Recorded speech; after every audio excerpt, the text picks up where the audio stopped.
ओम शांती. आज 6/6/2026 शनिवारचे साकार मुरलीचे महावाक्य. आज बाबांनी सर्वप्रथम अमृतवेलेचं महत्व सांगितलं.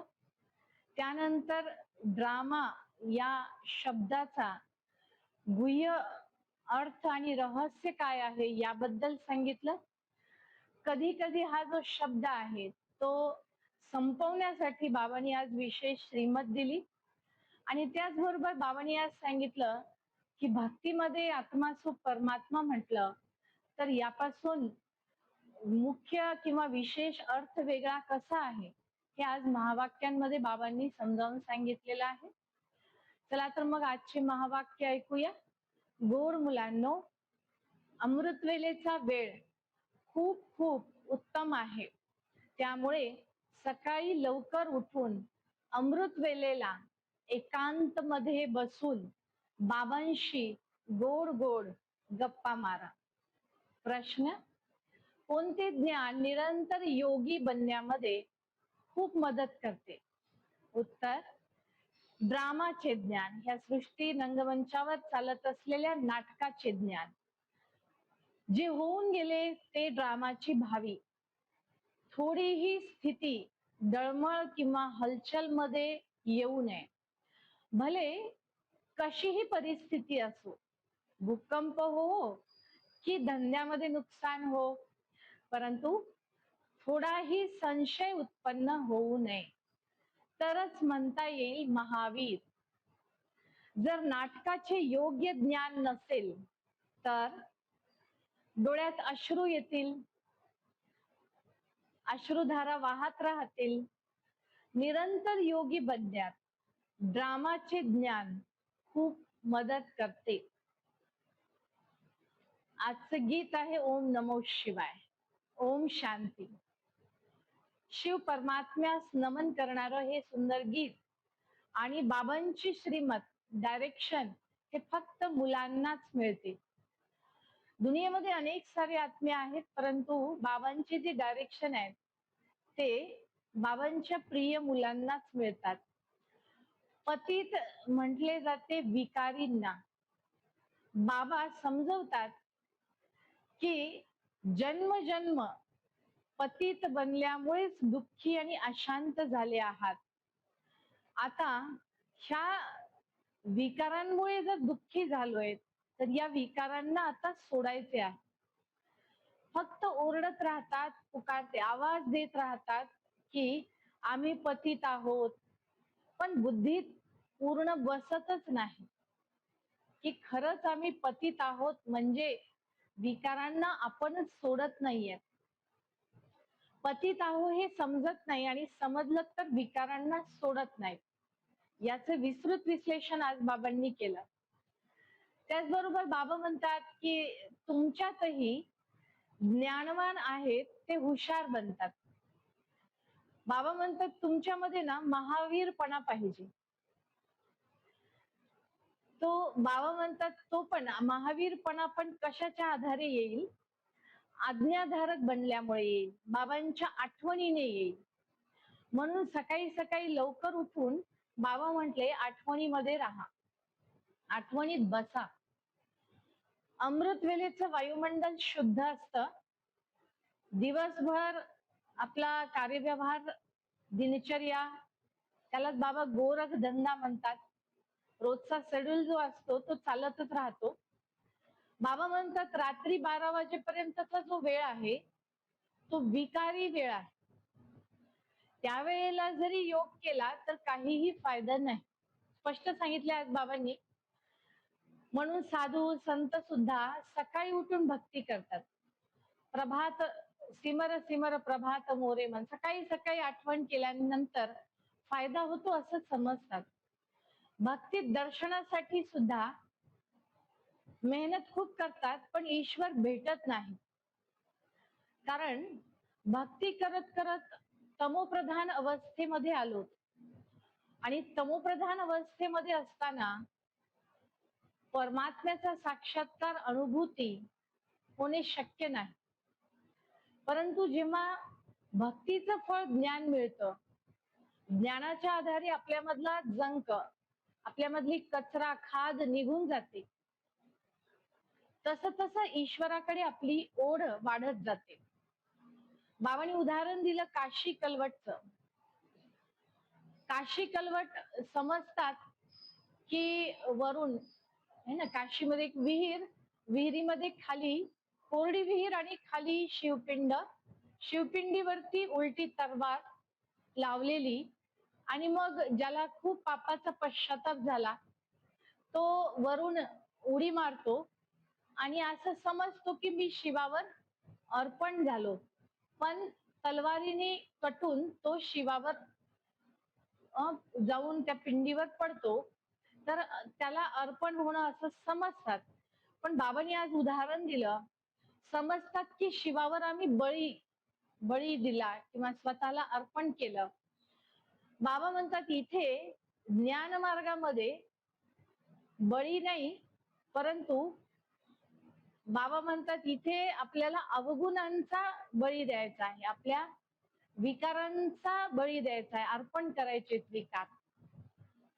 बाबा म्हणले तेही अवघड नाहीये, काशी कलवट खाणं पण काही अवघड नाहीये, आणि हेही अवघड आहे, ते पण अवघड, हे पण अवघड, ते पण अवघड आहे. अवघड नाही असं नाही, अवघड आहे आणि हे पण अवघड आहे. परंतु भक्तीत फायदा काहीच नाही. अर्पण होऊन किंवा स्वतःचा बळी देऊन सुद्धा फायदा काहीच नाही. बाबा म्हटले शरीर शरीर तर जळून संपत किंवा कटून संपत, परंतु आत्मा तर अजर अमर अविनाशी आहे. शरीराचा घात करतात, आत्म्याचा घात कुणीच नाही करू शकत.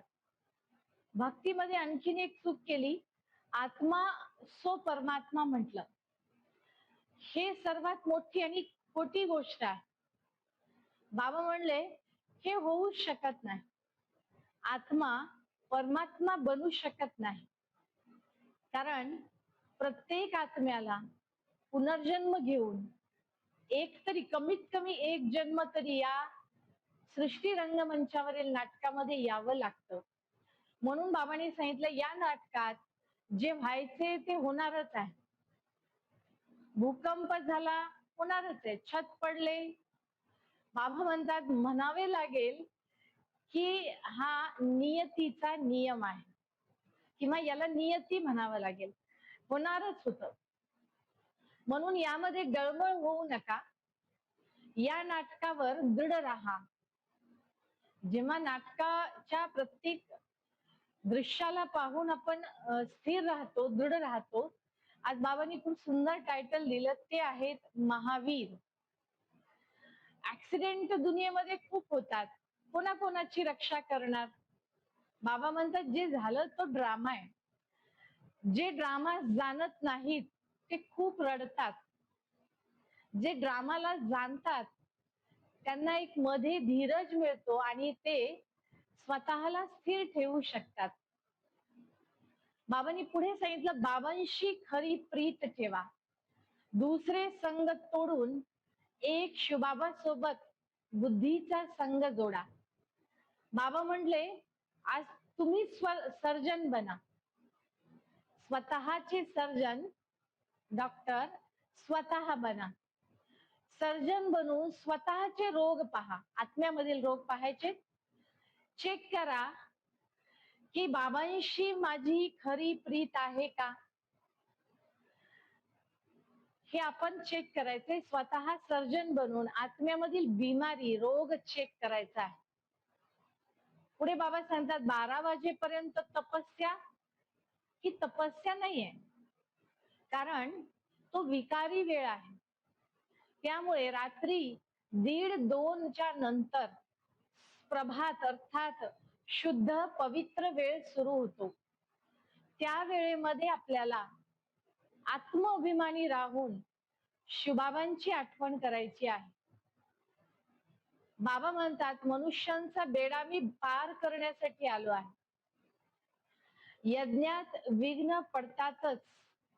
बाबा म्हणतात आसुरी वृत्तीवाले मनुष्य विघ्न जरूर टाकतील, परंतु तुम्हाला आसुरी व्यवहार करायचा नाही.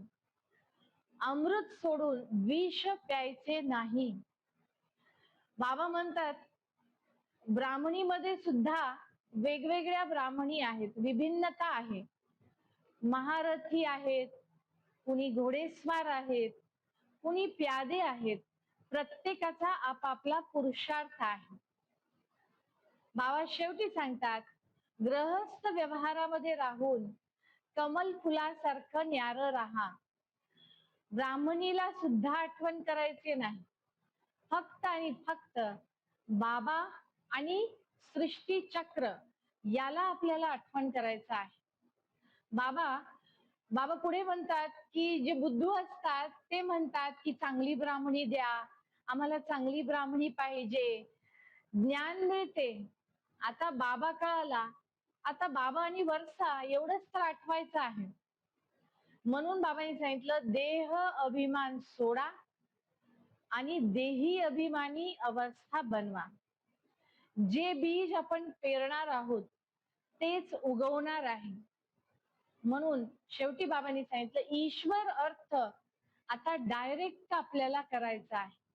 आजपर्यंत द्वापर युगापासून भक्तीमध्ये इनडायरेक्ट करत आलेलो आहोत. आता संगम युगावर डायरेक्ट सर्व सफल करण्याचा वेळ आहे. म्हणून अनेकांचं कल्याण करण्यासाठी हॉस्पिटल कम युनिव्हर्सिटी उघडायचं आहे. हे शुभाबांचं हॉस्पिटल आहे, दवाखाना आत्म्यांची बिमारी दूर करण्याचा, आणि ही युनिव्हर्सिटी सुद्धा आहे, कारण इथे मनुष्यापासून देवता बनण्याचा अभ्यास चालू आहे. म्हणून बाबा सांगतात शरीरावर भरोसा नाही.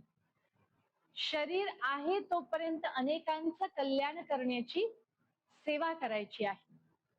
अच्छा, गोड गोड मुलांप्रती खूप दिवसापासून दूर झालेले पुन्हा येऊन भेटलेल्या अशा मुलांप्रती मातपिता बापदादांची सुमधुर आठवण, सुप्रभात आणि नमस्ते. आत्मिक पित्याची आत्मिक मुलांना नमस्ते. आपणही म्हणायचे आत्मिक मुलांची आत्मिक पित्यास नमस्ते नमस्ते. धारणेसाठी प्रथम पॉइंट आहे श्रीमतावर आपण स्वतःला पहा की या विनाश काळात माझी एक बाबांशी खरी प्रीत आहे का? दुसऱ्या सर्वांशी प्रीत तोडून एकाशी जोडली आहे का? आपण स्वतःची पडताळणी करायची आहे, पाहायचं आहे. दुसरा पॉइंट या शरीरावर भरोसा नाही, म्हणून आपले सर्व काही सफल करायचे आहे.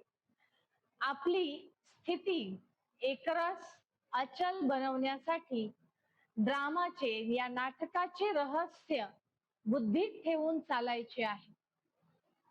आज वरदान वारंवार हार खाण्यापेक्षा बलिहार जाणारे मास्टर सर्वशक्तिवान विजयी आत्मा भव. विजयी रत्न समजून प्रत्येक विचार व कर्म करा तर कधीही हार होणार नाही. मी मास्टर सर्वशक्तिवान आहे ही स्मृती आपल्याला कधीही हरवू देणार नाही. जर वारंवार आपण हरलो तर धर्मराजाची मार खावी लागेल. मग द्वापर युगामध्ये अनेक मूर्तींना हार घालावे लागतील. खूप सुंदर विश्लेषण आज बाबांनी वरदानच केलेले आहे. म्हणून हार खाण्यापेक्षा आत्ता ईश्वरावर बलिहार जा तर विजयी रत्न बनू शकाल. आजचा सुविचार आहे कधी हा शब्द कमजोरी सिद्ध करतो. म्हणून कधी नाही तर आत्ता करायची आहे. खूप सुंदर सुविचार. पुढे बाबांनी अव्यक्त इशारा सांगितला सदा हर्षित राहण्यासाठी आपली नेचर स्वभाव सरळ बनवा आणि सहनशक्तीला धारण करा. त्यामध्ये बाबांनी सांगितलं सदैव ही स्मृती ठेवा की या मोठ्या नाटकामध्ये मी खेळाडू आहे. इथे खेळ चालू आहे आणि खेळ साक्षी होऊन पाहायचा आहे.